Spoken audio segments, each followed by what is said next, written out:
Cuando intenté abrir el refrigerador en mi propia cocina, mi hijo me dio una palmada en la mano, como si fuera un niño desobediente robando dulces. El sonido resonó en el silencio de la noche y por un instante no podía creer lo que acababa de pasar. Me quedé paralizado, mirando mi mano enrojecida, sintiendo el dolor físico que no era nada comparado con la humillación que sentía por dentro. Eduardo me miró con sus ojos llenos de desprecio, como si fuera un insecto molesto en su camino, y me dijo con una voz helada que nunca olvidaré: ¿A dónde crees que vas sin pedir permiso?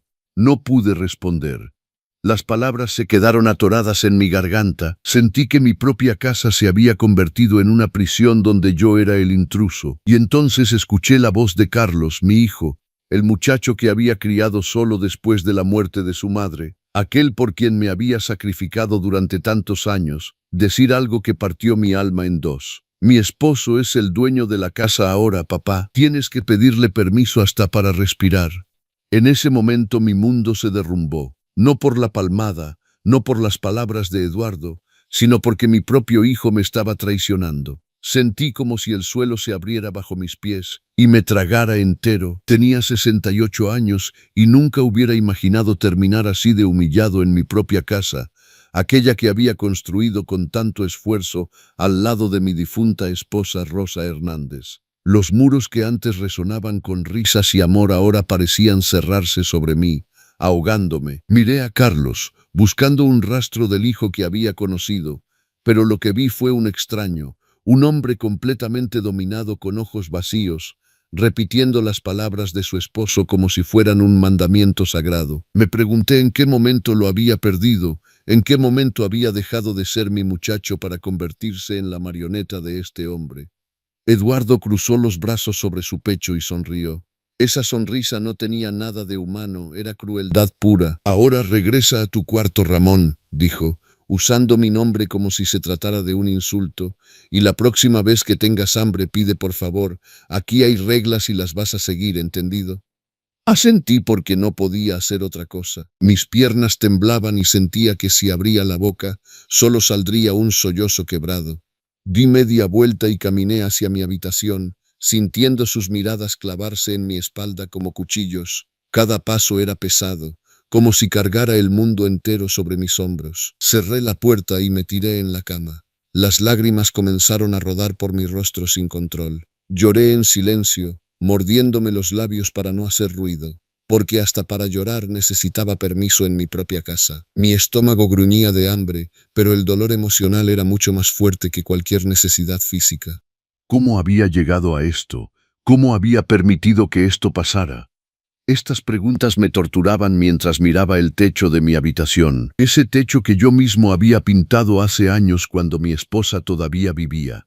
Me sentía como un extraño en mi propia vida, como si alguien hubiera robado mi existencia y solo me hubiera dejado un cascarón vacío. Pensé en Rosa, mi esposa fallecida, y me pregunté qué diría si pudiera ver esto. Ella siempre había sido una mujer de principios, una mujer que nunca habría permitido que alguien me tratara así.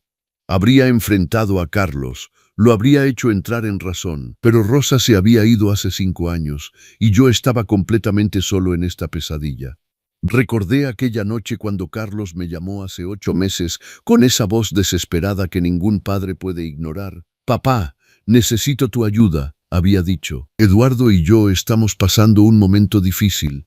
Perdí mi trabajo y ya no podemos pagar la renta. ¿Podemos quedarnos contigo solo por un tiempo? Te prometo que es temporal». ¿Cómo iba a negarme? Era mi hijo, mi único hijo, la persona más importante de mi vida después de Rosa. Por supuesto que dije que sí. Por supuesto que abrí las puertas de mi casa sin dudar. Nunca imaginé que estaba invitando al diablo a mi hogar.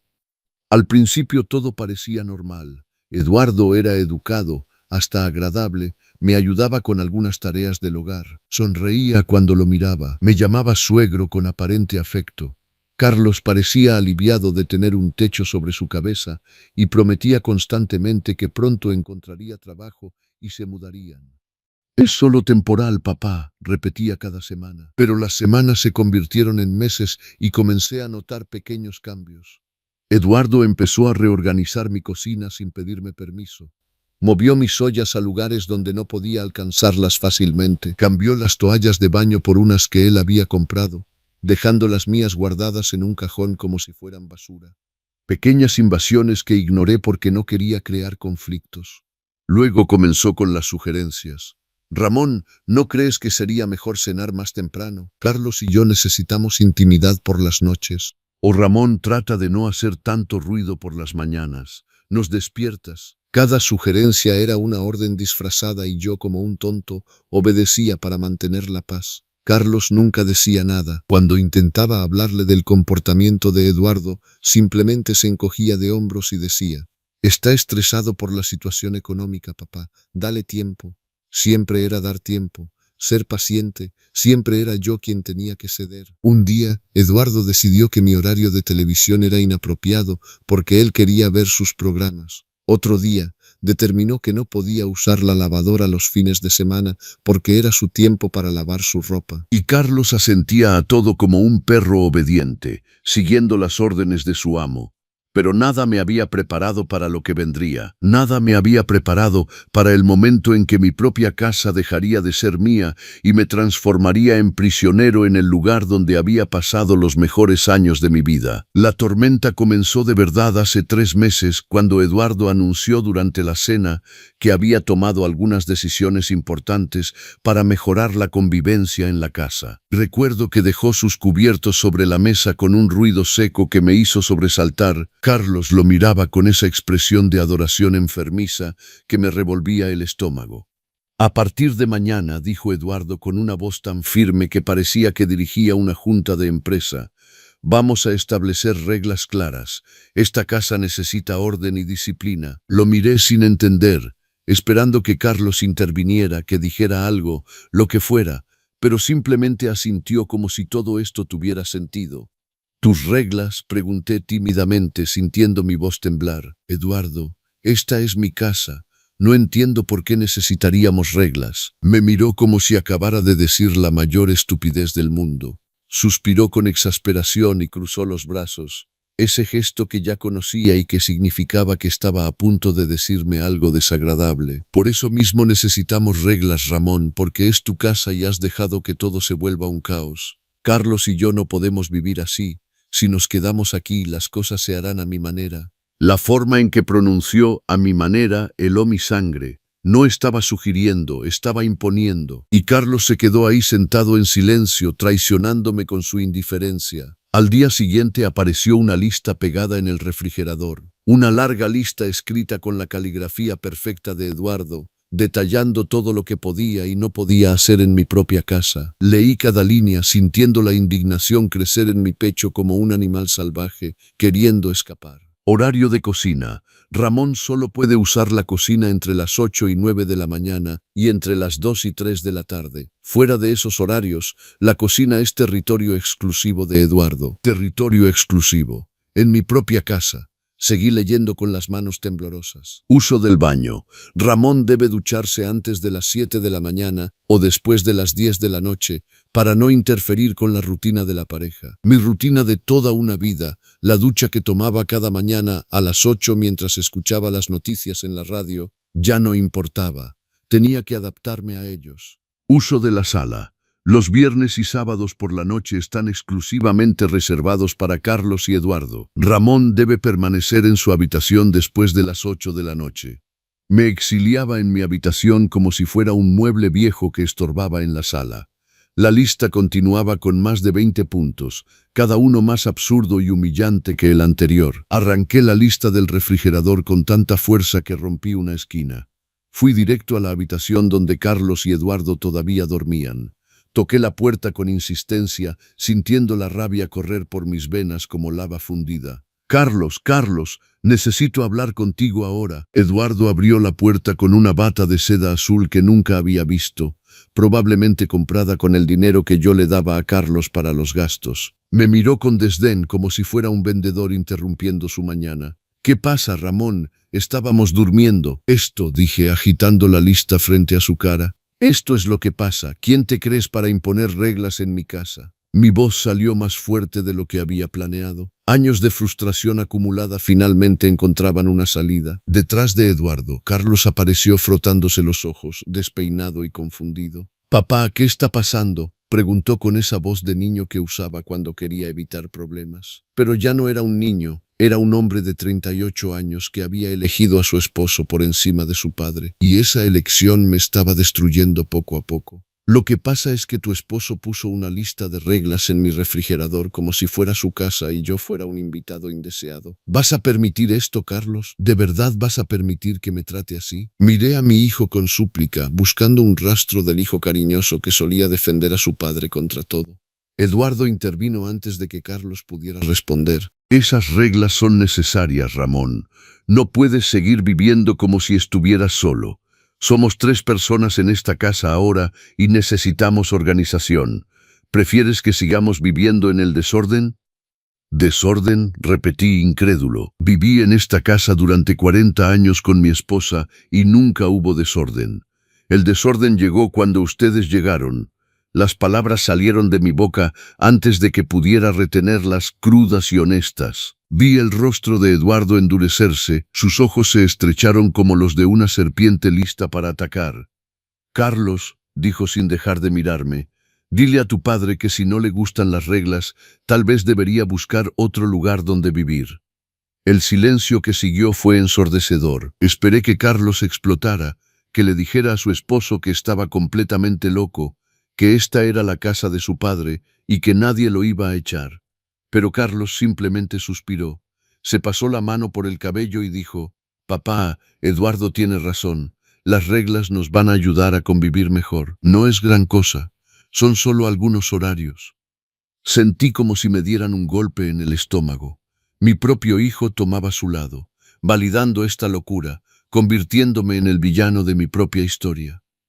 «No es gran cosa», murmuré, sintiendo las lágrimas comenzar a arder en mis ojos. «Carlos, me están robando mi casa, me están robando mi vida. ¿Cómo no puedes ver eso?». Extendí mi mano hacia él, un gesto paternal instintivo, buscando reconectar con mi hijo, pero él dio un paso atrás, alejándose, eligiendo la distancia. «Exageras, papá. Nadie te está robando nada. Solo estamos tratando de que esto funcione para todos. Si pudiéramos irnos, ya nos habríamos ido, pero no tenemos dinero. Necesitamos que seas comprensivo». Comprensivo, esa palabra se convirtió en el mantra que Carlos repetiría durante los siguientes meses. Cada vez que intentaba defenderme, cada vez que señalaba lo absurdo de la situación, la respuesta era la misma: «Sé comprensivo». Eduardo sonrió con satisfacción, sabiendo que había ganado. «Qué bueno que entiendes, Carlos. Tu padre tiene que aprender que las cosas han cambiado». Se dio la vuelta y entró a la habitación, dejándome ahí parado con mi hijo, sintiendo el abismo entre nosotros, volverse cada vez más grande e imposible de cruzar. «¿Cómo puedes dejarlo manipularte así?», pregunté en voz baja, un último intento de hacerlo reaccionar. «Tu madre estaría muy decepcionada de verte así, Carlos, convertido en un hombre sin columna vertebral». Sabía que eran palabras duras, pero era la verdad y alguien tenía que decírsela. El rostro de Carlos se endureció. «No metas a mamá en esto. Ella no está aquí y no tienes ni idea de lo que pensaría. Eduardo es mi esposo y lo voy a apoyar. Si no puedes respetar eso, entonces tenemos un problema». Me dio la espalda y cerró la puerta en mi cara. Literalmente, el ruido de esa puerta cerrándose resonó en mi pecho como el cierre de un ataúd. Me quedé ahí parado en el pasillo, la lista todavía arrugada en mi mano, sintiendo mi mundo derrumbarse. Había perdido a mi hijo, lo había perdido ante un hombre manipulador que había encontrado en él a la víctima perfecta. Un hombre inseguro, sin empleo, vulnerable, fácil de controlar. Regresé a mi habitación arrastrando los pies, sintiéndome de repente como un anciano de 100 años. Me senté en el borde de la cama y miré las fotos en mi mesita de noche. Rosa y yo el día de nuestra boda, jóvenes y llenos de sueños. Carlos bebé, gordito y sonriente en mis brazos. Una foto familiar en la playa, todos riendo. ¿En qué momento todo se había roto? A partir de ese día seguí las reglas. No porque estuviera de acuerdo, sino porque ya no tenía fuerzas para pelear. Cada mañana me despertaba a las 6 para ducharme antes del horario prohibido. Cocinaba en los estrechos márgenes de tiempo que Eduardo me había asignado. Me encerraba en mi habitación los viernes y sábados por la noche como un prisionero cumpliendo condena. Y lo peor de todo era ver a Carlos todos los días, caminar junto a él por los pasillos de mi casa sin reconocerlo. El hijo que había criado, el muchacho que solía abrazarme y decirme que yo era el mejor padre del mundo, ahora me miraba como si fuera un obstáculo en su vida. Eduardo lo había transformado completamente y yo no sabía cómo recuperarlo. Las semanas siguientes fueron una pesadilla silenciosa. Cada día Eduardo encontraba nuevas formas de recordarme que ya no era el dueño de mi propia vida. Comenzó a reorganizar toda la casa según sus gustos sin consultarme, como si mis 40 años vividos aquí no significaran absolutamente nada. Un día regresé del mercado y descubrí que había movido todos los muebles de la sala. Mi sillón favorito, ese donde Rosa y yo solíamos sentarnos a ver películas los domingos por la noche, ahora estaba arrinconado contra la pared, casi escondido detrás de una enorme planta que había comprado. En su lugar un sofá gris nuevo ocupaba el centro de la habitación. «Lo compré con el dinero que Carlos ahorró», dijo cuando me vio mirarlo boquiabierto. Ambos sabíamos que Carlos no tenía empleo, que el dinero venía de mi pensión, pero se atrevía a mentirme en la cara. «No me consultaste», dije, tratando de mantener la calma aunque sentía mi pecho arder de indignación. «Podrías haberme preguntado antes de cambiar todo». Eduardo ni siquiera levantó la vista de su teléfono. Estaba sentado en el nuevo sofá, con las piernas cruzadas, pintándose las uñas de un rojo intenso que me recordaba a la sangre. «No necesito tu permiso para mejorar esta casa, Ramón». Estaba vieja y deprimente. Ahora al menos tiene algo de estilo. La forma irrespetuosa en que dijo vieja y deprimente me golpeó como una bofetada. No estaba hablando solo de los muebles, estaba hablando de mí, de mi vida, de todo lo que Rosa y yo habíamos construido juntos. Intenté hablar con Carlos esa noche, pero ya tenía la respuesta automática lista. «Papá, el viejo sillón estaba muy gastado. Eduardo solo está tratando de hacer la casa más bonita. Deberías agradecerle en lugar de quejarte, por borrar los recuerdos de mi esposa de esta casa, por convertir mi hogar en algo irreconocible». Pero eso era solo el comienzo. Eduardo comenzó a invitar a sus amigos a mi casa sin avisarme. Llegaban en grupo, ruidosos e invasivos, ocupando la sala como si fuera un café público. Yo me encerraba en mi habitación, escuchando las risas y conversaciones, sintiéndome como un extraño en mi propio espacio. Una vez salí para ir al baño, y uno de ellos me miró de arriba abajo, con desprecio evidente. «¿Este es tu suegro?», le preguntó Eduardo en un tono que ni siquiera se molestó en bajar. «Pobrecito, debe ser duro vivir de gorrón a su edad». Los amigos se rieron y sentí la humillación quemarme por dentro. Eduardo no dijo nada para defenderme, simplemente sonrió y cambió de tema, dejándome ahí parado como un tonto mientras todos me ignoraban. Comenzó a controlar lo que comía. Decía que necesitaba hacer dieta, que a mi edad debería cuidarme más.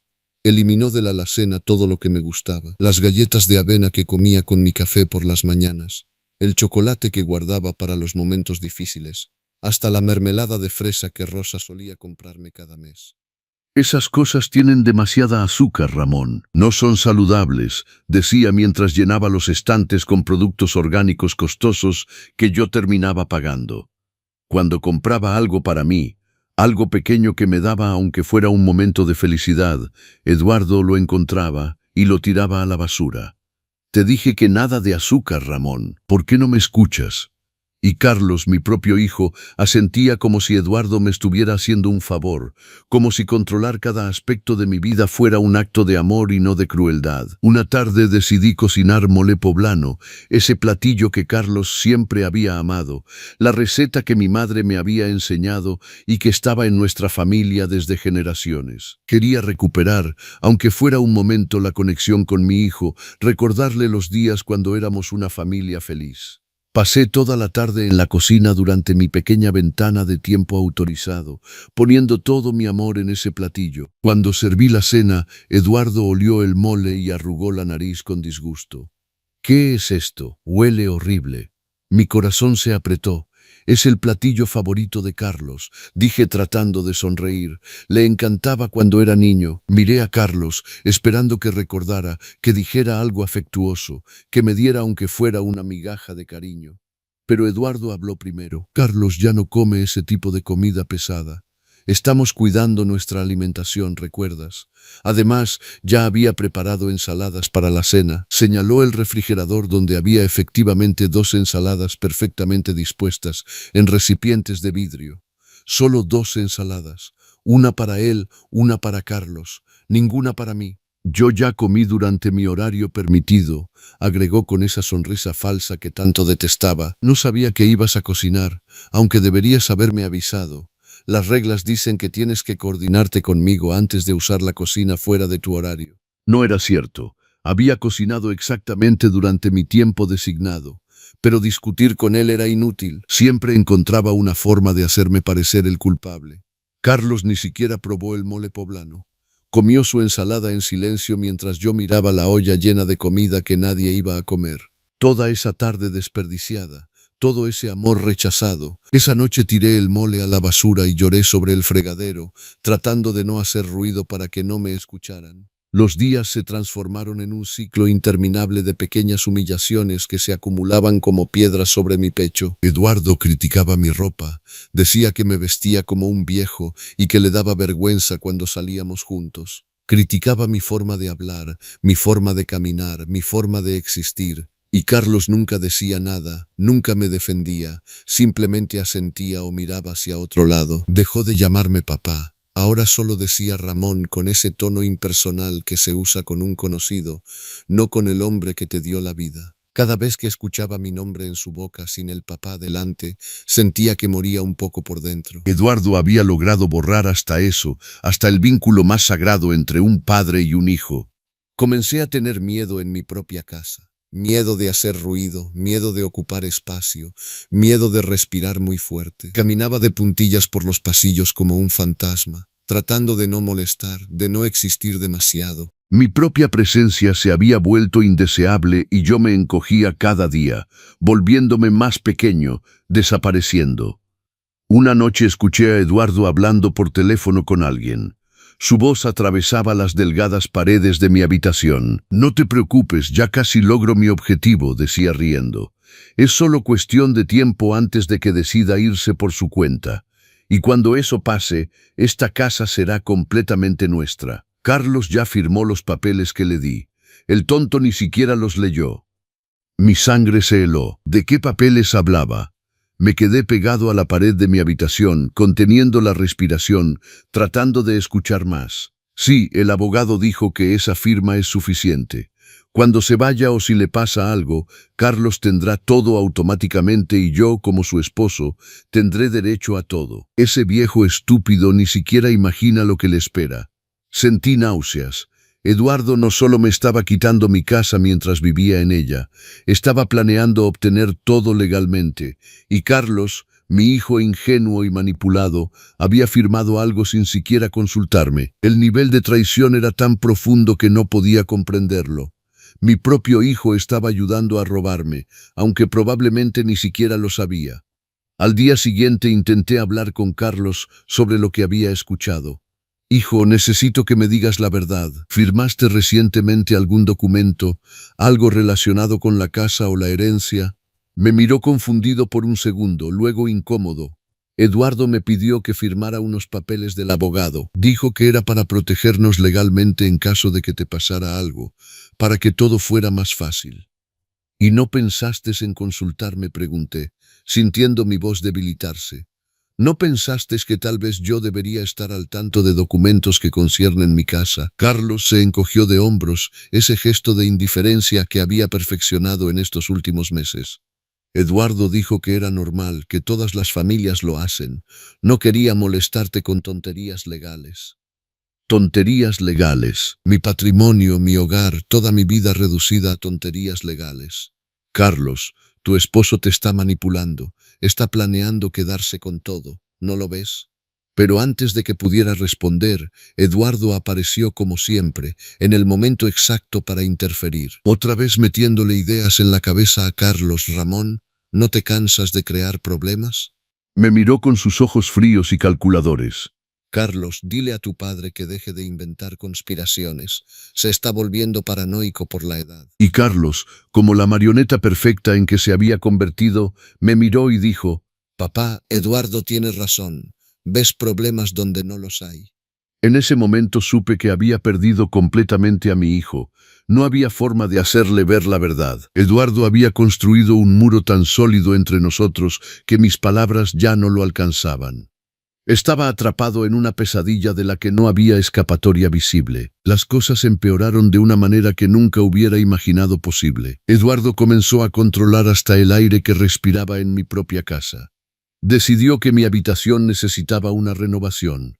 Y un día, mientras yo estaba en el banco recibiendo mi pensión, entró y sacó todas mis cosas. Cuando regresé, encontré cajas apiladas en el pasillo y mis pertenencias más preciadas tiradas sin ningún cuidado.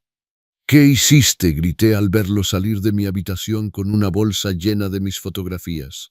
Esas son mis cosas, no tienes derecho a tocarlas. Eduardo ni siquiera se molestó. Puso la bolsa en el suelo y se limpió las manos como si hubiera manipulado basura. Relájate, Ramón, solo estoy haciendo limpieza. Tu cuarto era un verdadero desastre, lleno de porquerías viejas que nadie necesita. Abrí una de las cajas y mi corazón se rompió en 1000 pedazos. Ahí estaban las cartas de amor que Rosa me había escrito durante nuestro noviazgo, los dibujos que Carlos había hecho en el jardín de niños, el rebozo que mi madre había tejido para mí antes de morir. Todo estaba arrugado y mezclado con ropa vieja, sin ningún respeto, sin ninguna consideración. Estas cosas son mi vida, dije con lágrimas rodando por mi rostro. No son porquerías viejas, son mis recuerdos. Bueno, tus recuerdos ocupan demasiado espacio, respondió Eduardo cruzando los brazos. Además, necesito ese armario para mi ropa. El de nuestro cuarto ya está lleno. Nuestro cuarto, la habitación principal que había sido de Rosa y mía durante décadas, ahora era de ellos. Y ahora también quería mi armario, mi espacio, todo lo que me quedaba. No te voy a dar mi armario, dije, tratando de sonar firme aunque temblaba de pies a cabeza. Ya tienen la habitación principal, el baño grande, la mitad de la casa. Mi cuarto es lo único que me queda. Eduardo sonrió, esa sonrisa de serpiente que ya conocía bien. Bueno, entonces supongo que estas cajas se quedarán aquí en el pasillo. Sería una lástima si alguien se tropezara con ellas y se lastimara. Era una amenaza velada. Si no cedía, destruiría mis cosas, las tiraría, las haría desaparecer. Lo vi en sus ojos, esa crueldad calculada que había perfeccionado. Tragué saliva con dificultad y cedí, derrotado. Está bien. ¿Puedes usar el armario? Su sonrisa se amplió. Sabía que terminaría siendo razonable, Ramón. ¿Ves? Cuando cooperas, todo se vuelve más fácil. Esa noche guardé mis recuerdos más preciados en una pequeña caja de zapatos que escondí debajo de mi cama. Las cartas de Rosa, las fotos de Carlos bebé, el anillo de matrimonio que ya no usaba porque Eduardo había dicho que estaba pasado de moda. Todo lo que me quedaba de mi vida de antes ahora cabía en una caja que tenía que esconder como si fuera un criminal. Eduardo comenzó a invitar a Carlos a salir sin mí, cosa que nunca había hecho antes. Vamos al cine, decía, tomando a Carlos del brazo. Solo nosotros dos, necesitamos tiempo en pareja. Y se iban, dejándome solo en la casa, en mi casa, sintiéndome como un intruso que debería estar agradecido por tener permiso de quedarme. Cuando regresaban, siempre traían comida para llevar, pero solo para ellos dos. El olor a pizza o pollo frito llenaba la casa mientras yo estaba en mi habitación con el estómago vacío, preguntándome en qué momento mi vida se había convertido en esto. Una vez Carlos tocó mi puerta y me ofreció un pedazo de pizza. Trajimos de más por si tenías hambre. Antes de que pudiera aceptar, escuché la voz de Eduardo desde la sala. Carlos, ven acá. Esa pizza es para el almuerzo de mañana. No puedes andarla regalando así. Y Carlos, como siempre, obedeció. Se encogió de hombros y me dijo, lo siento, antes de cerrar mi puerta. Ni siquiera tuvo el valor de quedarse, de enfrentar a su esposo, de elegirme aunque fuera una sola vez. Las humillaciones se volvieron parte de mi rutina diaria. Eduardo comenzó a dejarme listas de tareas por hacer. Lavar su ropa, limpiar su baño. cocinar sus platillos favoritos. Cuando protestaba, decía que era lo mínimo que podía hacer ya que vivía gratis en la casa. Gratis, en mi propia casa que había pagado con el dinero de mi trabajo durante años. Un día me atreví a negarme. No voy a lavar tu ropa, Eduardo. No soy tu sirvienta. Su rostro se transformó en una máscara de furia. ¿Ah, no? Bueno, pues quiero que me pagues renta. Si no quieres contribuir con trabajo, contribuye con dinero. 500 pesos, 500 pesos al mes por tu cuarto. 500 pesos, repetí incrédulo. Esta es mi casa. No tengo que pagarte nada. Eduardo se acercó a mí, tan cerca que podía oler su perfume caro, ese que compraba con mi dinero. Esta casa algún día será de Carlos, y Carlos es mi esposo. Así que técnicamente tengo tanto derecho como tú. Ahora, o lavas mi ropa o me pagas. No tenía 500 pesos extra. Mi pensión apenas alcanzaba para las cuentas de la casa, la comida y los gastos que Eduardo generaba constantemente. Así que lavé su ropa, odiándome con cada prenda que metía en la lavadora, odiando mi cobardía, mi incapacidad de defenderme, mi miedo a quedarme completamente solo. Carlos finalmente consiguió un trabajito, pero era de medio tiempo que apenas le daba 3,000 pesos al mes. Pensé que eso tal vez cambiaría las cosas, que quizás ahora podrían irse y yo recuperaría mi casa, mi vida. Pero en lugar de buscar su propio lugar, Eduardo anunció que ese dinero serviría para mejorar aún más la casa. Compraron un televisor enorme para la sala, un juego de ollas carísimas, cortinas nuevas para todas las ventanas. Todo con el dinero que se suponía los ayudaría a independizarse de verdad. ¿Y cuándo piensan mudarse?, pregunté una noche durante la cena. La pregunta flotó en el aire como una bomba a punto de explotar. Eduardo dejó de comer y me miró fijamente. ¿Mudarnos? ¿Por qué nos mudaríamos, Ramón? Estamos perfectamente bien aquí. Además, nos necesitas. Eres un hombre mayor viviendo solo. Es peligroso. Deberías agradecernos que estemos aquí para cuidarte. Cuidarme. Me estaba destruyendo poco a poco y lo llamaba cuidarme. No los necesito. Viví solo 5 años después de la muerte de Rosa, y me las arreglé perfectamente bien. Ustedes dijeron que era temporal. Carlos finalmente tiene trabajo. Carlos finalmente habló, pero sus palabras fueron peores que su silencio. Papá, no seas egoísta. Eduardo tiene razón. A tu edad no deberías estar solo. Además, la casa también es mía. ¿O ya se te olvidó que soy tu hijo? Egoísta. Me llamaba egoísta porque quería recuperar mi propia casa, porque quería vivir sin que controlaran cada uno de mis movimientos, cada respiración. Sentí que algo en mí se rompía definitivamente. Esa esperanza que me había sostenido, la de que Carlos finalmente despertaría y vería lo que le estaba haciendo a su padre. Tienes razón, dije levantándome de la mesa. La casa también es tuya. Algún día será toda tuya. Espero que valga la pena. Dejé mi plato intacto y me fui a mi habitación. Escuché a Eduardo decirle a Carlos: tu padre es tan dramático, siempre haciendo escenas. Y Carlos riéndose de mi dolor. Comencé a evitarlos.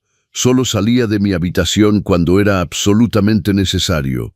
Comía lo menos posible para no tener que usar la cocina durante sus horarios. Me volví un fantasma en mi propia casa, invisible, silencioso, inexistente, y aún así Eduardo encontraba formas de recordarme que yo era el problema. Ramón, tu presencia pone incómodo a Carlos, me dijo un día. Podrías tratar de ser menos visible cuando estés en los espacios comunes. Intenta no llamar la atención. Menos visible. Quería que desapareciera completamente, que dejara de existir para su comodidad. Una tarde, mientras limpiaba el baño durante mi tiempo designado, encontré papeles escondidos detrás del espejo. Documentos legales a nombre de Carlos y Eduardo. Los leí con manos temblorosas y confirmé mis peores sospechas. Eduardo había hecho que Carlos firmara un poder general, documentos que le daban control sobre decisiones médicas, financieras e incluso sobre la casa si algo me pasaba. También había un documento supuestamente de acuerdo de cuidado, donde yo aceptaba que se quedaran en la casa a cambio de cuidados para mi vejez. El documento llevaba mi firma, pero yo nunca lo había firmado. Era una falsificación burda, pero probablemente suficiente para crear problemas legales si alguien la cuestionaba. Me mareaba. Eduardo no solo me estaba quitando mi casa mientras vivía en ella. Estaba preparando el terreno legal para obtener todo. Era un estafador calculador y Carlos era su cómplice involuntario, o tal vez no tan involuntario.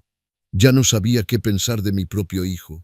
Puse los documentos exactamente donde los había encontrado. No podía confrontarlos todavía porque no sabía qué hacer. No tenía dinero para un abogado. No tenía a nadie a quien acudir. Mi familia había fallecido o vivía lejos. Mis amigos se habían alejado estos últimos meses porque Eduardo siempre encontraba excusas para que no saliera. Estaba completamente solo y atrapado. Esa noche, acostado en mi cama mirando el techo, pensé en Rosa. Pensé en cómo ella habría manejado esta situación. Rosa era una mujer de acción, no de palabras. Nunca habría permitido que alguien nos humillara de esta forma. Y en ese momento, acostado en la oscuridad de mi prisión, algo cambió en mí. Una chispa de rabia, de dignidad, de fuerza que creía haber perdido para siempre. No sabía todavía cómo, pero iba a recuperar mi vida. Iba a recuperar mi casa, y si eso significaba perder a Carlos en el proceso, entonces tal vez ya lo había perdido hace mucho tiempo. Tal vez el hijo que conocí murió el día que decidió elegir a un hombre cruel por encima de su propio padre. La noche del incidente del refrigerador llegó como la gota que derrama el vaso. Había sido un día particularmente difícil. Eduardo me había hecho limpiar toda la casa porque recibiría visitas al día siguiente. Amigos que vendrían a tomar té como si mi sala fuera un salón social que le pertenecía. Pasé horas tallando pisos, quitando polvo de los muebles, organizando cada rincón hasta que mis rodillas y espalda me dolían. Cuando terminé ya casi eran las 11 de la noche. Eduardo inspeccionó mi trabajo con ojo crítico, pasando su dedo por los marcos de las ventanas, buscando polvo como un supervisor cruel. Supongo que es aceptable, finalmente dijo sin siquiera mirarme. Puedes irte a dormir, como si me diera permiso de descansar en mi propia casa después de limpiar para sus invitados. Fui a mi habitación agotado, pero no podía dormir. Mi estómago gruñía de hambre. Apenas había comido en todo el día porque Eduardo había usado la cocina todo el tiempo preparando bocadillos elegantes para la reunión del día siguiente. Mis horarios designados habían sido completamente ignorados, pero no había dicho nada porque había aprendido que protestar solo empeoraba las cosas. Cerca de las 2 de la mañana, el hambre era insoportable. Pensé que a esa hora todos estarían dormidos y podría bajar en silencio a buscar algo de comer. Solo un pedazo de pan, algo de queso, lo que fuera para calmar el vacío en mi estómago. Me levanté con cuidado, me puse mis pantuflas y salí de la habitación, caminando de puntillas como un ladrón en mi propia casa. La cocina estaba oscura y silenciosa. Suspiré aliviado, pensando que había logrado bajar sin despertar a nadie. Me acerqué al refrigerador y puse mi mano en la manija. Fue en ese momento, justo cuando comenzaba a abrirlo, que sentí el golpe. Una palmada seca y fuerte en mi mano que me hizo soltarla inmediatamente por el dolor y la sorpresa. ¿A dónde crees que vas sin pedir permiso? La voz de Eduardo salió de la oscuridad como el siseo de una serpiente. Encendió la luz de la cocina y ahí estaba, con su bata azul y una expresión de furia en el rostro. Mi mano me ardía donde me había golpeado, pero el dolor físico no era nada comparado con la humillación que sentía. Tengo hambre, dije con una voz casi inaudible. Solo quería comer algo. Me odié por sonar tan débil, tan suplicante. Eduardo cruzó los brazos y bloqueó el refrigerador con su cuerpo como si fuera un tesoro que debía proteger de un ladrón. Ya te he explicado 1000 veces que la comida en esta casa se maneja, Ramón. No puedes venir a comer cuando se te antoje. Es mi refrigerador, murmuré, sintiendo las lágrimas comenzar a acumularse en mis ojos. Mi comida, mi casa. Pero incluso al pronunciar esas palabras, sabía que sonaban huecas y sin poder. Eduardo se rió, una risa cruel que resonó en la cocina silenciosa. Tu casa, eso está por verse. Escuché pasos en las escaleras y Carlos apareció, despeinado y con ojos somnolientos. ¿Qué está pasando? ¿Por qué están gritando? Miré a mi hijo con esperanza, pensando que tal vez esta vez, solo esta vez me defendería, que vería lo absurdo de la situación. Un padre anciano agredido por intentar comer en su propia casa. Tu padre estaba tratando de robar comida del refrigerador sin permiso, dijo Eduardo antes de que yo pudiera hablar. Ya le he explicado las reglas 1000 veces, pero no escucha. Robar. Me llamó ladrón en mi propia cocina. Miré a Carlos suplicante, esperando que dijera algo. Lo que fuera.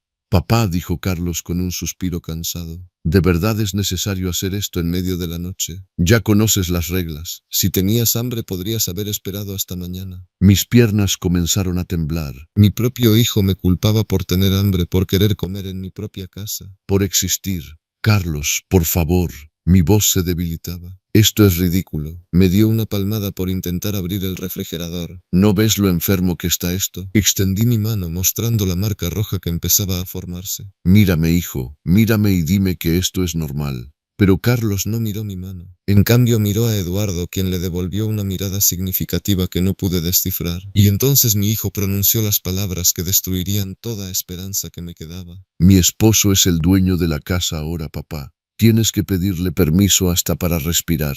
El mundo se detuvo. Las palabras flotaron en el aire como cuchillos afilados, clavándose en mi corazón una y otra vez. Mi hijo acababa de decirme que ni siquiera tenía derecho al aire que respiraba sin el permiso de su esposo en mi propia casa. La casa que había construido con su madre, la casa donde él nació, donde dio sus primeros pasos, donde lo crié como padre. Eduardo sonrió triunfante.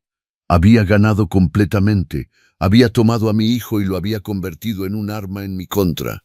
¿Ves, Ramón? Hasta Carlos entiende cómo funcionan las cosas ahora. Entre más rápido lo aceptes, mejor será para todos. Se acercó al refrigerador, lo abrió con toda tranquilidad y tomó una botella de agua. Bebió frente a mí lentamente, saboreando no solo el agua sino su victoria. Ahora vete a tu cuarto, ordenó, cerrando el refrigerador.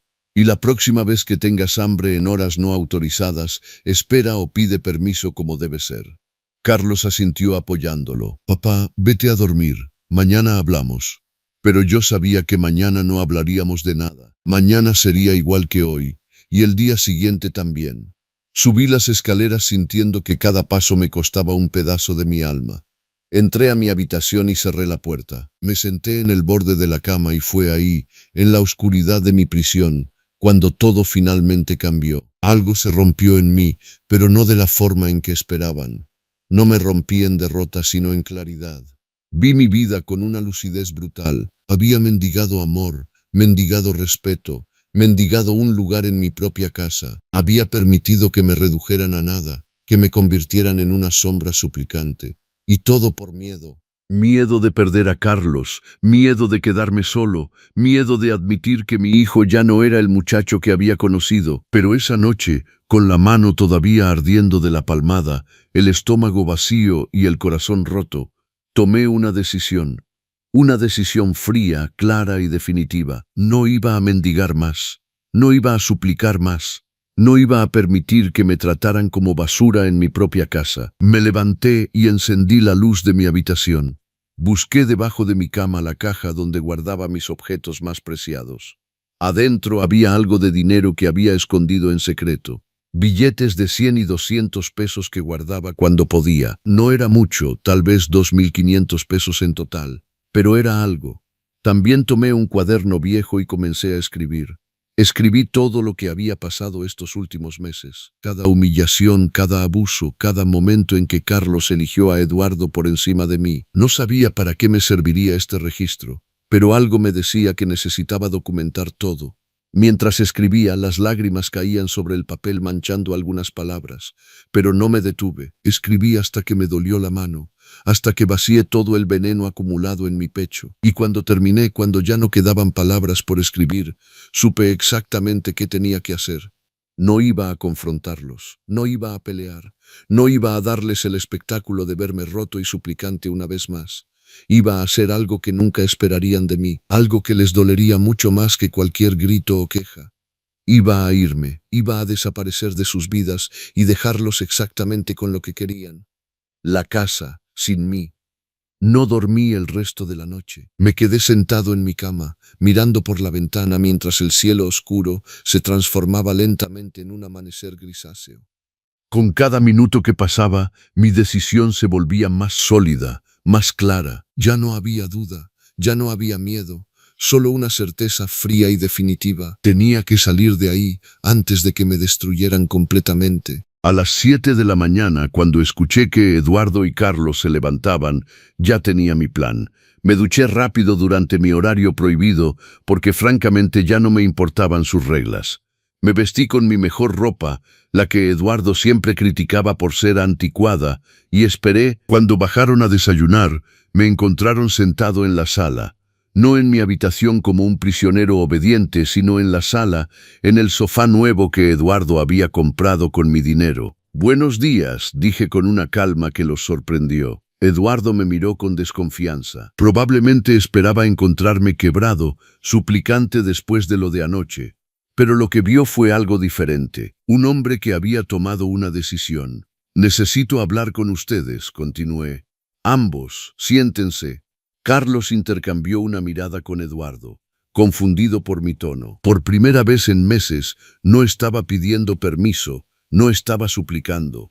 Estaba dando una orden en mi propia casa. Se sentaron Eduardo con los brazos cruzados y esa sonrisa arrogante que tanto conocía. Carlos nervioso, jugando con sus dedos. «He pensado mucho sobre la situación», empecé, eligiendo mis palabras cuidadosamente. «Y tienen razón.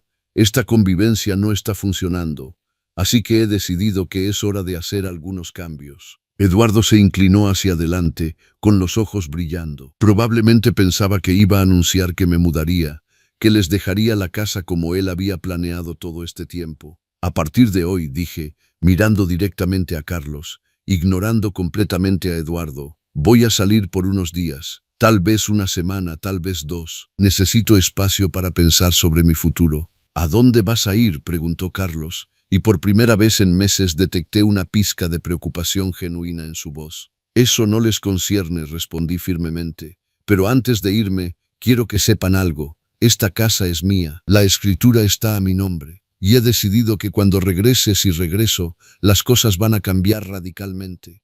Eduardo soltó una risa sarcástica. «¿Ah, sí? ¿Y qué vas a hacer, Ramón? No tienes a dónde ir, no tienes dinero. Todos tus amigos te han abandonado. Vas a terminar regresando en unos días rogando que te dejemos entrar».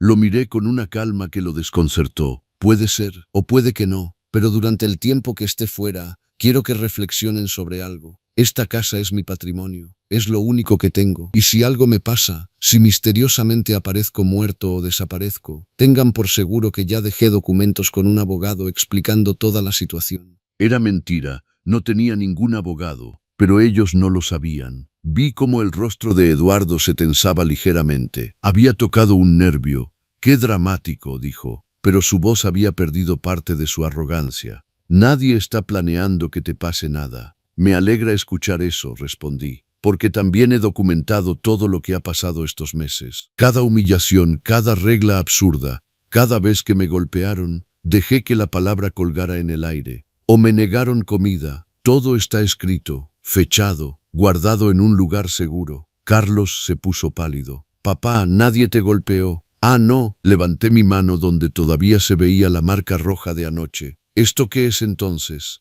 El silencio fue absoluto. Eduardo abrió la boca para decir algo, pero lo detuve. «No quiero escuchar excusas, solo quiero que sepan que ya no soy el viejo tonto que pueden manipular. Me voy ahora. Cuando regrese, si es que regreso, voy a recuperar mi casa. Y ustedes van a tener que decidir si quieren ser parte de mi vida de manera respetuosa, o si prefieren buscar otro lugar donde vivir». Me levanté del sofá. Carlos se puso de pie también, con lágrimas en los ojos. «Papá, espera, no tienes que irte. ¿Podemos hablar de esto?» «Ya no hay nada de qué hablar, Carlos. Tú hiciste tu elección. Anoche me la dejaste muy clara. Ahora yo estoy haciendo la mía». Subí a mi habitación. Tomé la pequeña maleta que había preparado durante la noche con algunas mudas de ropa y mi caja de recuerdos. Bajé las escaleras y me dirigí a la puerta. Carlos me siguió. «¿A dónde vas? Al menos dime eso, por favor». Lo miré, a este hijo que había sido todo para mí y que ahora era un extraño. «Voy a buscar lo que perdí en esta casa,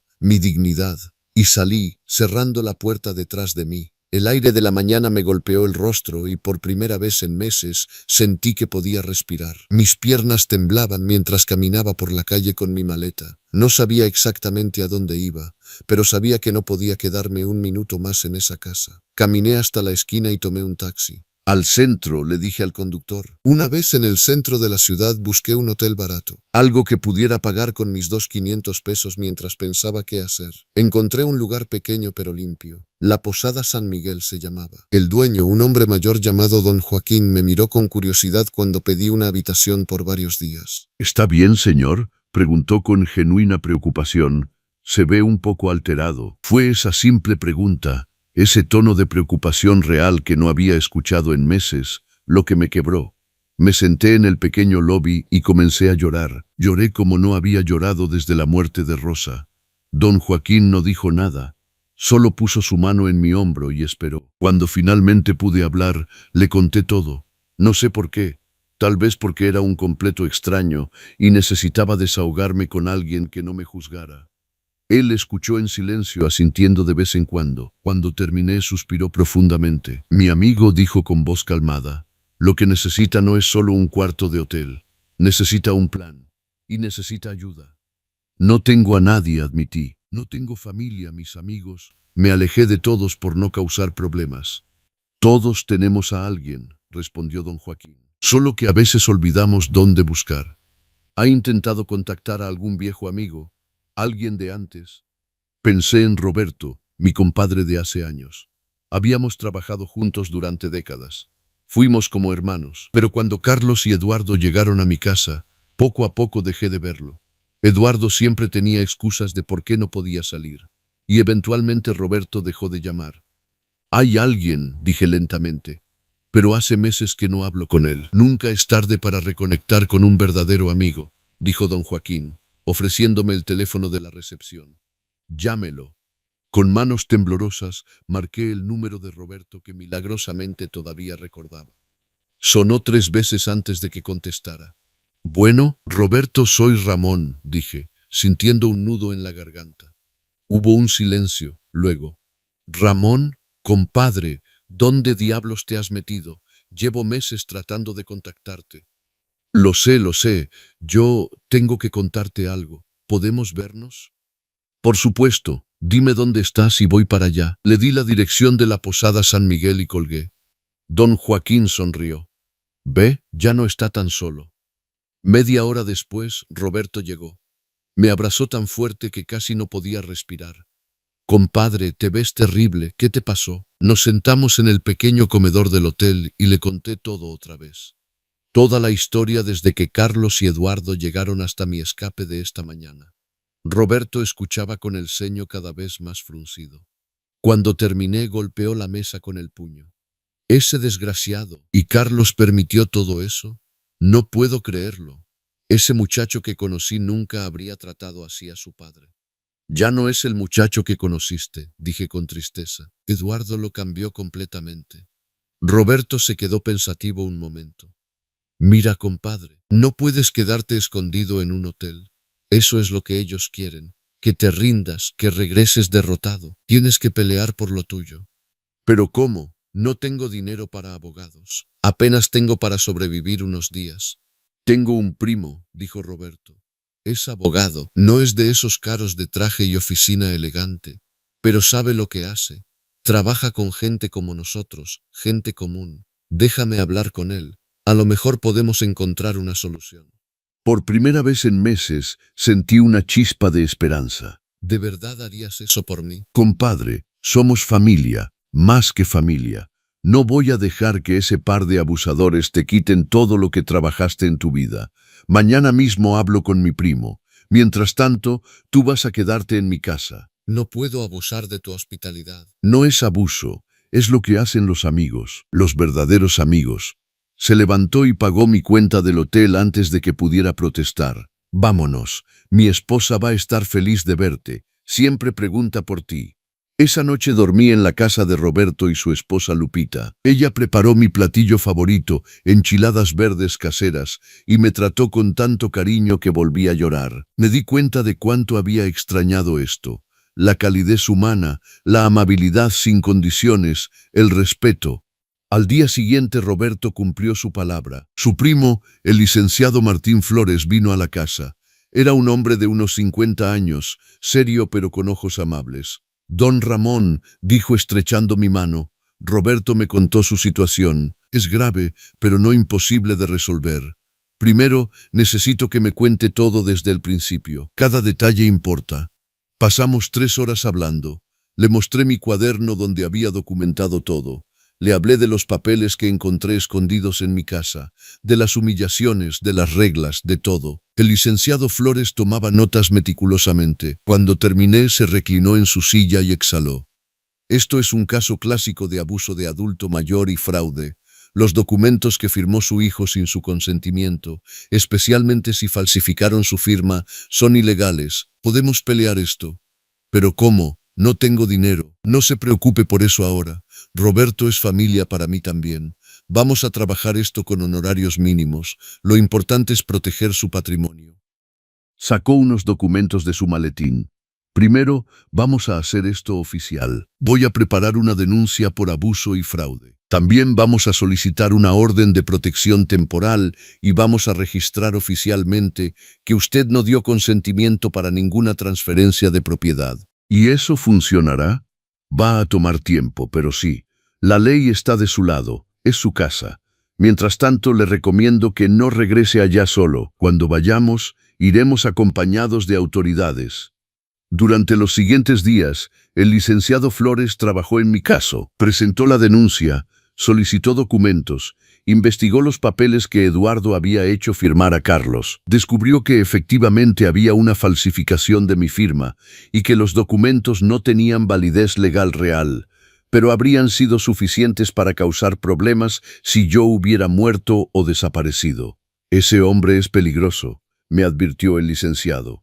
Tenía un plan muy elaborado. Por suerte usted se dio cuenta a tiempo. Mientras tanto, Roberto y Lupita me cuidaban como si fuera parte de su familia. Me dieron espacio para sanar, para recordar quién era yo antes de que Eduardo y Carlos me convirtieran en una sombra. Poco a poco recuperaba mi fuerza, mi dignidad, mi voz. Carlos me llamó varias veces al celular que había dejado en mi habitación, pero yo no estaba allí para contestar. No sabía que estaba en casa de Roberto, no sabía dónde estaba, y eso de alguna manera me daba poder. Una semana después de mi partida, el licenciado Flores me dio buenas noticias. Ya está todo listo, tenemos la orden de protección, tenemos la denuncia registrada y tenemos evidencia de fraude. Es hora de que regrese a su casa. Pero esta vez va a regresar con las autoridades y conmigo. Va a regresar como el dueño que es. La mañana que regresé a mi casa fue surrealista. Llegamos en 3 vehículos, el del licenciado Flores, uno de la policía con 2 oficiales, y el carro de Roberto que insistió en acompañarme. Cuando toqué el timbre de mi propia casa, Eduardo abrió la puerta. Su expresión de sorpresa al verme rodeado de gente fue impagable. ¿Qué es esto?, tartamudeó. El licenciado Flores dio un paso adelante. Buenas tardes, soy el licenciado Martín Flores, representante legal del señor Ramón Hernández, dueño legal de esta propiedad. Vengo a notificarles que se ha presentado una denuncia por abuso de adulto mayor y fraude documentario. También traigo una orden judicial que les da 48 horas para desocupar la propiedad. El color desapareció del rostro de Eduardo. Esto es ridículo. No pueden. Está bajo investigación por falsificación de documentos y abuso de adulto mayor. Carlos apareció detrás de Eduardo, con los ojos rojos como si hubiera estado llorando. Papá, su voz se quebró. ¿Qué está pasando? Lo miré a mi hijo y sentí una mezcla de amor, dolor y decepción tan profunda que casi no podía respirar. Lo que está pasando, Carlos, es que finalmente estoy defendiendo lo que es mío. Lo que está pasando es que ya no voy a permitir que me traten como basura en mi propia casa. Lo que está pasando es que tuviste tu oportunidad de elegir y elegiste mal. Pero papá, yo no sabía. Eduardo me dijo que los papeles eran normales. Tuviste muchas oportunidades de escucharme, de creerme, de elegirme, y nunca lo hiciste. El licenciado Flores intervino. Tienen 48 horas para recoger sus pertenencias personales y desocupar. Si intentan quedarse después de ese tiempo, serán desalojados por la fuerza. Entré a mi casa por primera vez en una semana sintiéndome como un hombre diferente. Los oficiales me acompañaron mientras hacía un recorrido rápido para asegurarme de que nada hubiera sido robado o destruido.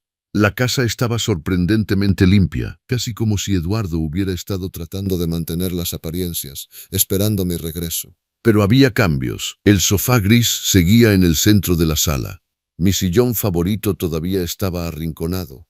Las cortinas nuevas colgaban en las ventanas. Quiero que todo vuelva a como estaba, le dije al licenciado Flores. Todo lo que compraron con mi dinero, todo lo que cambiaron sin mi permiso. Es su derecho, asintió. Pero primero asegurémonos de que cumplan con la orden de desalojo. Durante las siguientes 48 horas me quedé en casa de Roberto. No quería estar en mi casa mientras ellos todavía estuvieran ahí. El licenciado Flores me aconsejó que era mejor así, por seguridad. Carlos me llamó 27 veces esas 2 noches. Dejó mensajes llorando, suplicando que habláramos, que le diera una oportunidad de explicar. Pero yo no contesté. No estaba listo, tal vez nunca lo estaría. Eduardo, por otro lado, no llamó ni una sola vez. Eso me decía todo lo que necesitaba saber sobre él. Nunca había sentido nada real por mí o por esta familia. Solo había sido una oportunidad, un objetivo, un medio para obtener lo que quería. El tercer día el licenciado Flores y yo regresamos a la casa. Estaba vacía.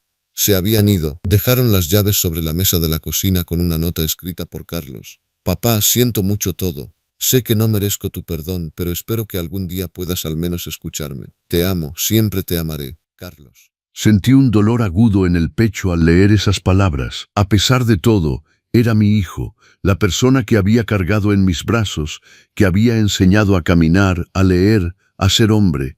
¿Está bien?, preguntó Roberto poniendo su mano en mi hombro. Estaré bien, respondí doblando la nota y guardándola en mi bolsillo. Solo necesito tiempo. Los días siguientes fueron extraños. Estaba de vuelta en mi casa, pero se sentía diferente, más silenciosa, más vacía. Por primera vez en meses no tenía que seguir horarios absurdos, no tenía que pedir permiso para usar mi propia cocina, no tenía que caminar de puntillas por los pasillos. Era libre, pero esa libertad se sentía pesada. Roberto y Lupita me visitaban casi todos los días, trayendo comida, compañía, risas.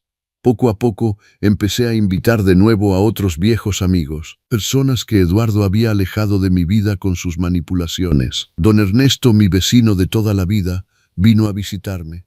Ramón, todos sabíamos que algo andaba mal, me dijo. Queríamos ayudar, pero cada vez que intentábamos hablar contigo, ese Eduardo nos bloqueaba. Decía que estabas enfermo, que no querías visitas. Me di cuenta de cuánto había perdido durante esos meses. No solo mi dignidad, sino mis amistades, mi comunidad, mi vida social. Eduardo me había aislado sistemáticamente, preparándome para el momento en que finalmente me quitaría todo. Pero había fallado, y ahora yo estaba reconstruyendo lo que él había intentado destruir. Una tarde, 2 semanas después del desalojo, sonó el timbre. Abrí la puerta y ahí estaba Carlos, solo, sin Eduardo. Se veía terrible, había perdido peso, tenía ojeras profundas, la ropa arrugada. Era obvio que no estaba durmiendo bien. «Hola, papá», dijo con voz temblorosa. Durante un momento no supe qué decir. Parte de mí quería cerrarle la puerta en la cara, hacerle sentir lo que yo sentí cuando él me traicionó. Pero otra parte, esa parte que siempre sería su padre, solo quería abrazarlo. «¿Qué quieres, Carlos?», pregunté, manteniendo mi voz neutral. Solo quería verte, hablar, si me lo permites». Me hice a un lado y lo dejé entrar. Nos sentamos en la sala, él en el sofá gris que Eduardo había comprado, yo en mi viejo sillón que había vuelto a colocar en su lugar de honor. «Eduardo se fue», dijo Carlos sin que yo preguntara. «Nos peleamos después de que nos echaste». «Bueno, no nos echaste. Nos desalojaste legalmente porque teníamos que». Se detuvo, las lágrimas comenzando a rodar por sus mejillas, «porque yo permití que te tratara horrible». No dije nada, solo esperé. Cuando me di cuenta de que realmente ibas en serio, que no ibas a perdonar todo así como así, Eduardo cambió. Se puso furioso, me culpó a mí, dijo que yo había arruinado todo, que debería haber firmado más papeles, que debería haber hecho más para sacarte de la casa. Carlos sollozó, y fue ahí cuando finalmente lo vi, papá. Lo vi tal como eras, un manipulador, un abusador, alguien que nunca me amó realmente, que solo me usó para llegar a ti, a tu casa, a tu dinero. «¿Y qué esperabas?», pregunté, sintiendo mi propia voz quebrarse. «Te lo dije tantas veces, Carlos, te advertí, te supliqué que vieras lo que estaba pasando, pero elegiste creerle a él. Lo sé, tienes razón, tienes toda la razón. Se limpió las lágrimas con la manga. Fui un tonto, fui un hijo terrible. Permití que convirtiera tu vida en un infierno porque estaba tan desesperado por tener algo que funcionara en mi vida. Había perdido mi trabajo, mi confianza, todo. Y Eduardo, él me hacía sentir necesitado, importante, pero era todo falso. ¿Dónde está ahora? No lo sé. Se llevó sus cosas y se fue. Dijo que iba a encontrar a alguien más que fuera menos patético. Carlos rió amargamente. Supongo que ahora soy yo quien es patético. Hubo un largo silencio. El reloj en la pared marcaba los segundos. Afuera se escuchaban los sonidos de la tarde. Niños jugando, pájaros cantando, la vida continuando. No eres patético, dije finalmente. Eres humano, cometiste errores, grandes errores. Me lastimaste de formas que no sé si algún día podré perdonar completamente. Pero eres mi hijo. Carlos levantó la vista, con los ojos llenos de esperanza y miedo. Eso no significa que todo vuelva a ser como antes, continué. No puedo simplemente olvidar lo que pasó. Me dejaste con hambre en mi propia casa. Me humillaste. Elegiste a un extraño sobre tu padre una y otra vez. Lo sé, pero tampoco puedo negar que te quiero, que una parte de mí siempre te va a querer porque eres mi hijo, porque te vi nacer, porque tu madre te puso en mis brazos y me hizo prometer que siempre te cuidaría. Me levanté y caminé hacia la ventana, mirando hacia la calle donde Carlos había jugado de niño.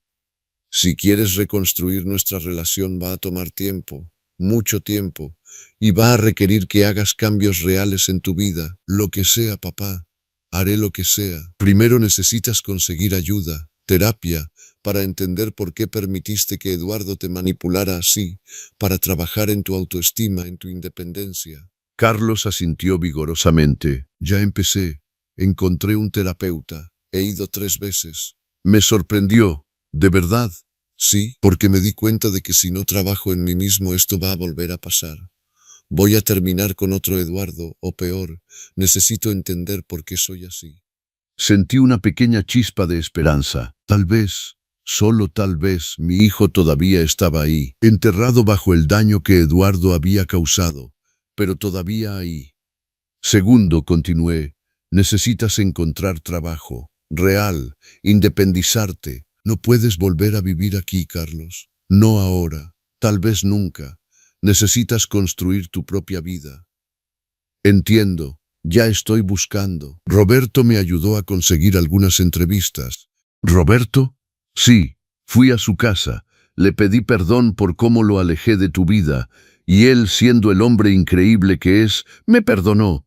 Me dijo que me ayudaría, pero solo si realmente estaba comprometido a cambiar. Sentí gratitud hacia mi viejo amigo. Incluso cuando yo no podía ver un camino hacia adelante, Roberto lo veía. Y tercero, dije, volviéndome para mirarlo directamente, necesitas aceptar que ganarte mi confianza de nuevo no va a ser fácil. Va a requerir consistencia, acciones, no solo palabras, y puede que nunca volvamos a tener lo que tuvimos antes. Lo acepto, todo, solo dame una oportunidad, papá, por favor. Caminé hacia él y por primera vez en lo que parecían años, puse mi mano sobre su cabeza como solía hacer cuando era niño. Una oportunidad, dije suavemente, pero si vuelves a permitir que alguien me trate así, si vuelves a elegir a alguien más sobre tu padre, no habrá más oportunidades. ¿Entiendes? Entiendo. Tomó mi mano y la apretó. Te prometo que no volverá a pasar. Voy a ser el hijo que merecías desde el principio. No sé si le creí completamente.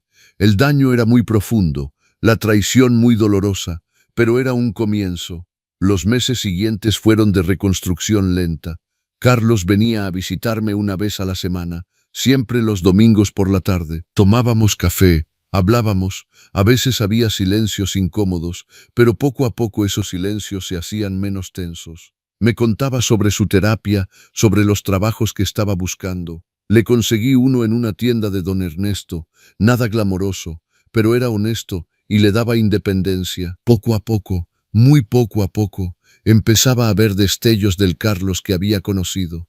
El muchacho amable, el que se reía de mis chistes malos, el que recordaba las recetas de su madre. Una tarde, mientras estábamos en la cocina preparando tamales juntos, algo que no habíamos hecho desde que Rosa vivía, Carlos se detuvo y me miró. «¿Papá?» «Sí, gracias por no rendirte conmigo completamente. Muchos padres lo habrían hecho». Puse mi mano en su hombro. «Eres mi hijo, Carlos. Eso nunca va a cambiar. Pero la confianza sí cambió, y tienes que seguir trabajando para recuperarla». «Lo sé, y lo haré, cada día». No todo fue perfecto. Hubo recaídas, hubo días en que Carlos faltaba a nuestras reuniones semanales, y yo me preguntaba si había vuelto a caer en viejos patrones.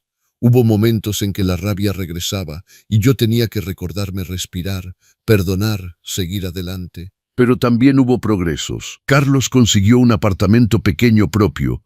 Empezó a salir con alguien nuevo, pero esta vez fue lento, cuidadoso, y me lo presentó desde el principio. Un buen hombre llamado Javier que trabajaba como maestro y que trataba a Carlos con respeto genuino. «¿Qué opinas de él, papá?», me preguntó Carlos después de que Javier se fue de una cena en mi casa. «Parece buena persona», dije honestamente. «Pero tú sabes qué buscar ahora, ¿verdad? Las señales de advertencia». «Sí, mi terapeuta me ayudó a hacer una lista, y Javier no cumple con ninguna de las banderas rojas. Es amable, me respeta a mi familia». Se detuvo. «Respeta a mi papá». Asentí. «Eso es bueno, eso es muy bueno». El licenciado Flores me ayudó a poner en orden todos mis documentos legales. Hicimos un testamento apropiado, claro y sin ambigüedades. Carlos heredaría la casa, pero solo después de mi muerte natural, y con cláusulas claras que impedirían que nadie pudiera manipularlo para quitármela mientras viviera. «Es importante protegerse», me dijo el licenciado, especialmente después de lo que pasó. También me ayudó a recuperar el dinero que Eduardo había gastado. Resultó que muchas de esas compras con el dinero que Carlos ahorró habían sido hechas con tarjetas que Eduardo había sacado fraudulentamente usando mi información. Logramos recuperar cerca de 15,000 pesos. «¿Qué vas a hacer con esto?», preguntó Roberto cuando recibí el cheque. Sonreí. «Voy a vivir, voy a viajar. Voy a hacer todas esas cosas que Eduardo no me dejaba hacer». Y lo hice. Viajé a Oaxaca, un lugar que Rosa y yo siempre quisimos visitar pero nunca tuvimos oportunidad. Visité las ruinas de Monte Albán, comí mole negro en el mercado, vi el árbol del tule. Me sentí vivo por primera vez en años. Cuando regresé, Carlos me recibió en el aeropuerto. Me abrazó fuerte y me dijo: «Te extrañé, papá». «Yo también te extrañé, hijo». Y en ese momento, con mi hijo en mis brazos, en medio de un aeropuerto lleno de gente, sentí que tal vez, solo tal vez, habíamos encontrado nuestro camino de regreso el uno al otro. No era el mismo camino que teníamos antes, nunca lo sería, pero era un camino nuevo, construido sobre honestidad, límites claros y respeto mutuo. Si estás disfrutando esta historia y te gustaría apoyarme para seguir trayendo más contenido como este, puedes enviar un super thanks. Tu apoyo significa mucho y me ayuda a continuar compartiendo estas historias de vida. Gracias de antemano. Han pasado 2 años desde que Eduardo y Carlos salieron de mi casa. 2 años desde que recuperé mi dignidad, mi hogar, mi vida. Hoy es domingo por la tarde y estoy en mi cocina preparando pozole, ese platillo que Rosa solía hacer cada domingo.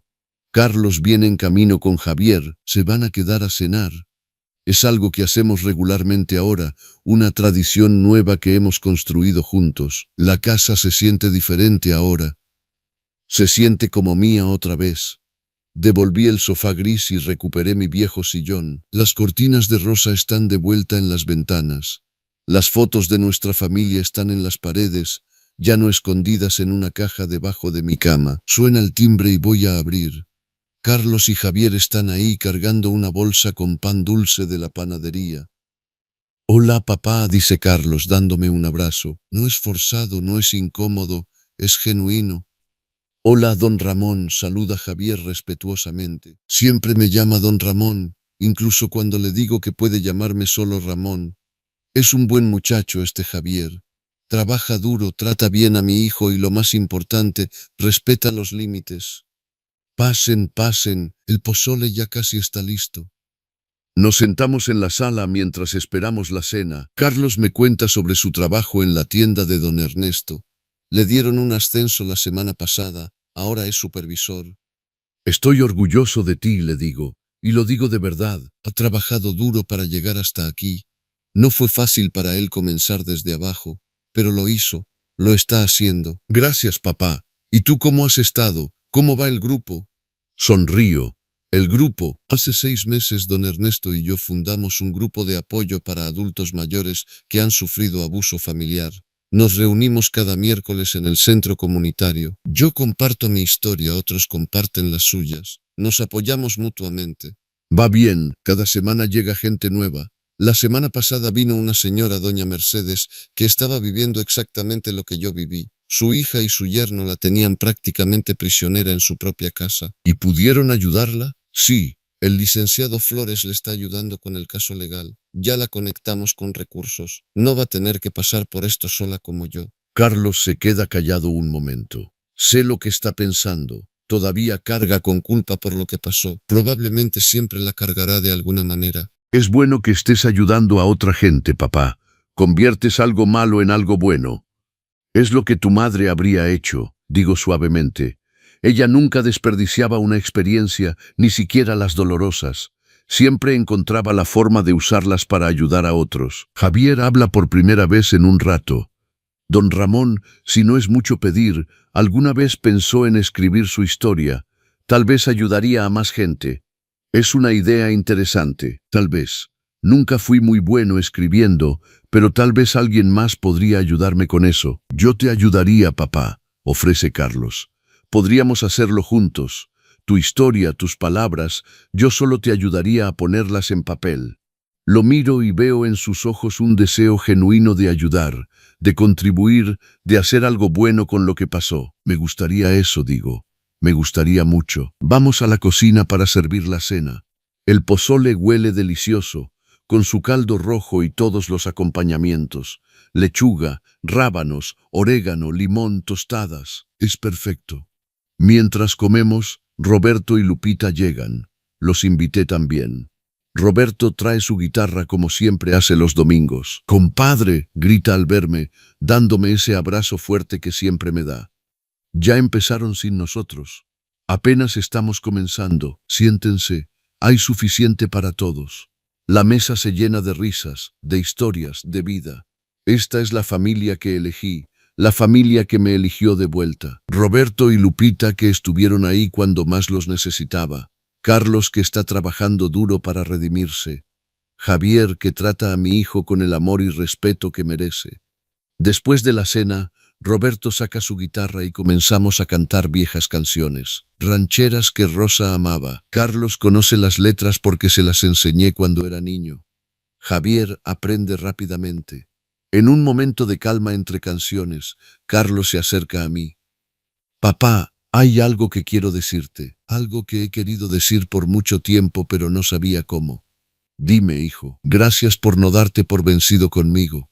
Gracias por darme una segunda oportunidad cuando no la merecía. Gracias por enseñarme que el amor verdadero también incluye límites y respeto. Sé que nunca podré devolverte todo lo que te quité, todo el dolor que te causé, pero quiero que sepas que cada día me esfuerzo por ser el hijo que mereces. Siento las lágrimas querer salir, pero las contengo. Ya eres ese hijo, Carlos. No eres perfecto, yo tampoco lo soy, pero estás tratando, y eso es lo que importa». Nos abrazamos, y esta vez el abrazo dura más. Esta vez siento que es real, que viene del corazón de mi hijo, no de la obligación o la culpa, sino del amor genuino. Más tarde esa noche, después de que todos se van, me siento en mi sillón con una taza de café. Miro alrededor de mi sala. Esta casa que casi pierdo, esta vida que casi me destruyen. Pienso en Eduardo y me pregunto dónde estará ahora. Probablemente con otra víctima, ejecutando el mismo plan. Espero que quien sea que esté con él sea más listo que Carlos fue. Espero que vea las señales de advertencia antes de que sea demasiado tarde. Pero también pienso en lo que aprendí. Aprendí que la dignidad es algo que nadie puede quitarte a menos que tú se lo permitas. Aprendí que nunca es demasiado tarde para defenderte, para pelear por lo que es tuyo, para recuperar tu vida. Aprendí que la familia no siempre es sangre. A veces es la gente que eliges, la gente que te elige, la gente que se queda cuando todo se pone difícil. Aprendí que el perdón no significa olvidar, significa elegir seguir adelante sin llevar el peso del odio contigo. Y aprendí que nunca jamás debes permitir que alguien te haga sentir pequeño en tu propia casa, en tu propia vida. Me levanto y camino hacia la ventana. Afuera, la calle está tranquila. Es una noche hermosa, una noche pacífica. Miro la foto de Rosa en la repisa. Lo hice, mi amor, le digo en voz baja. Recuperé nuestra casa. Recuperé a nuestro hijo, recuperé mi vida. Sé que estarías orgullosa. Y juro que puedo sentir su presencia, su aprobación, su amor rodeándome. Voy a mi habitación, a mi cama, en mi casa. Ya no tengo miedo, ya no tengo que pedir permiso para existir. Ya no soy un prisionero. Soy Ramón Hernández, tengo 70 años, soy viudo, padre, amigo, sobreviviente, y esta es mi casa. Antes de dormir, abro mi cuaderno, el mismo donde documenté todo lo que pasó, pero ahora escribo algo nuevo. Hoy, 2 años después, puedo decir que he sanado. No completamente, las cicatrices siguen ahí, pero he sanado lo suficiente para vivir de nuevo, para amar de nuevo, para confiar de nuevo. Si alguien está leyendo esto y está pasando por algo similar, quiero que sepas, no estás solo, no eres débil por estar en esta situación. Y no es demasiado tarde para recuperar tu vida. Busca ayuda. Habla con alguien. No te quedes callado. Tu vida, tu dignidad, tu hogar valen la pena pelear por ellos. Y recuerda, nunca jamás permitas que alguien te trate como un perro en tu propia casa. Cierro el cuaderno y apago la luz. Mañana es un nuevo día. Un día donde abriré mi refrigerador cuando quiera. Donde cocinaré cuando quiera. Donde existiré sin miedo. Un día donde seré libre, porque finalmente, después de todo, aprendí la lección más importante. La única persona que puede quitarte tu dignidad eres tú mismo, al permitir que otros te la quiten. Y yo ya no permito eso, nunca más. 3 meses después de esa cena de domingo, Carlos y yo terminamos de escribir mi historia completa. La publicamos en línea con la ayuda de Javier, quien sabía de tecnología. No esperaba que nadie la leyera, pero las visitas comenzaron a llegar. Primero cientos, luego miles. Comentarios de gente que había pasado por lo mismo. Mensajes de hijos que se dieron cuenta de que estaban permitiendo el abuso de sus padres. Historias de adultos mayores que encontraron el valor para defenderse.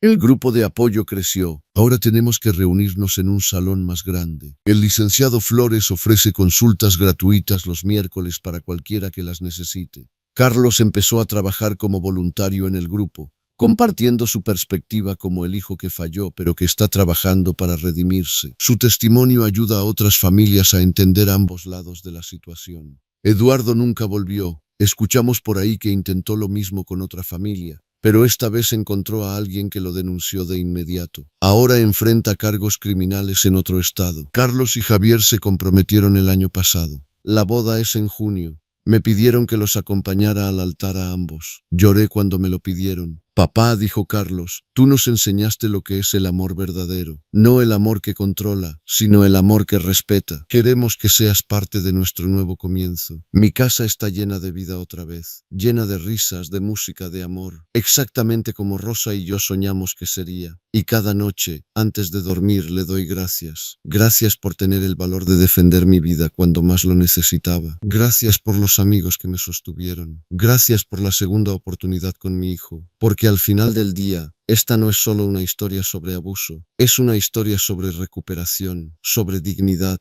sobre nunca darse por vencido en ti mismo. Y esa es una lección que vale la pena compartir. ¿Te gustó mi historia? ¿Desde qué ciudad de México nos estás viendo? Encuéntrame en los comentarios. Si disfrutaste esta historia, puedes apoyarme enviando un super thanks para que pueda seguir trayendo más historias como esta. Te agradezco de antemano tu apoyo. Espero tus comentarios sobre la historia. En la pantalla puedes ver 2 nuevas historias de vida que recomiendo de todo corazón. Hay muchas más en mi canal. No olvides suscribirte. Hasta la próxima historia de vida con cariño y respeto en los consejos del abuelo.